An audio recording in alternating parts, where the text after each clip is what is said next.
Nanjak dulu tuh. Lah katanya mau menaik gunung. Suruh nanjak gitu aja capek. Iya, kalau pengen naik gunung harus belajar nanjak.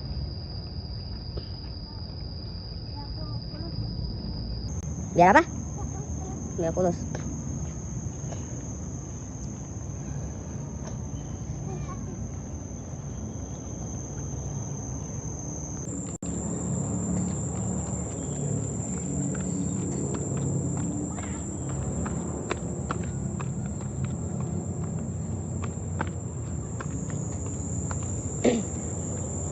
Ya, enak. Sini lah. Nanti ada turunan lagi di sana. Tahu lah. Di sini lah. Tecu.